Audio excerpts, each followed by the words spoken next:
私たちサラリーマンは同じオフィスの中で毎日の大半を共に過ごします。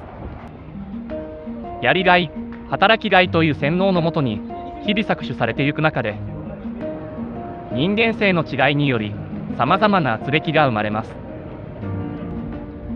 それは時としてハラスメントとして認定され、意図せぬところで私たちの身に降りかかってくることがあります。昭和の常識は令和の非常識。マイノリティを許容することが令和の常識。ハラスメントとは人の数だけ存在し、日々私たちはそれを意識して発言する必要があるのです。そんなハラスメントに疲れたなら個室ラーメンに来ると良いでしょう。まずはグビッとビールを一杯。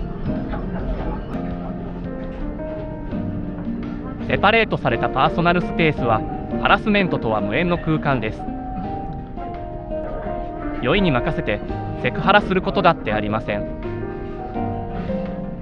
酔うと自分の言動や行動に確信が持てない管理職は進んで個室ラーメンに行きましょう。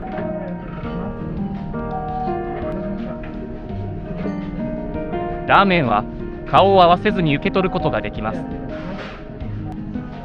容姿へのハラスメントだってありません。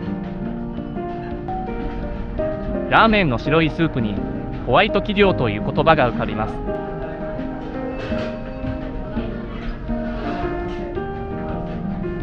さて、そのお味はいかがでしょうか。癖のない豚骨スープに細く喉越しの良い麺、そのクリアな美味しさに風通しの良い社風という定食サイトで見たキャッチフレーズを連想します。閉塞された空間で解放された気持ちになれる。令和の時代にドンピシャリなラーメンですね。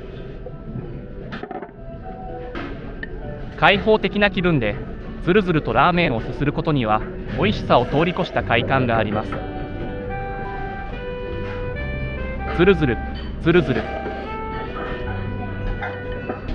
ちょっと待ってください。隣の席まで聞こえるずるずるというすする音。これはヌーハラにあたります。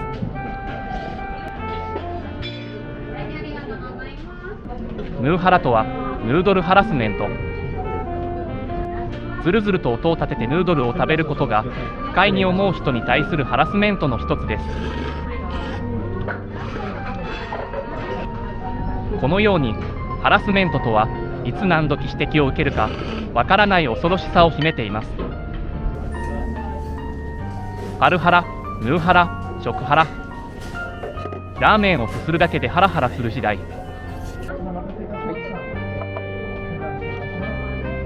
昭和の寛容性はどこに消えたのでしょうか。私たちは立ち止まって考える必要があります。路上喫煙、教師の体罰、水を飲ませない部活動。寛容さという言葉のもとに横行していた迷惑行為や暴力行為。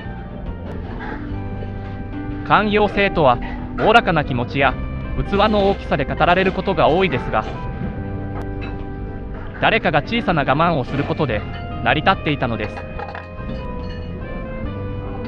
インターネットが発達し、誰もが匿名で声を上げることのできる令和の時代。ハラスメントとは寛容さという言葉のもとに我慢を強いられていた時代の逆襲とも言えるのではないでしょうか。個室でラーメンを食べているとそんなことを考えてしまいます。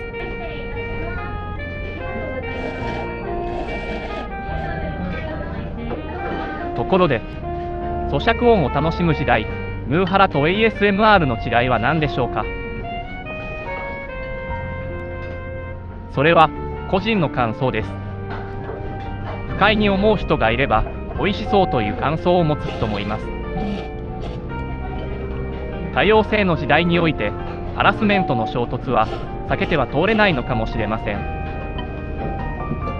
燦然と輝く宇宙の星のようにハラスメントの衝突がハラスメントを生み出していくのです。次々と生成されていくハラスメントに生きづらさを感じたら、個室ラーメンに来ると良いでしょう。顔の見えない匿名性の中でずるずるとラーメンをすすり、思う存分に個性の時代を楽しんでみてはいかがでしょうか。常日頃のハラスメントの連鎖から解放されるかもしれません。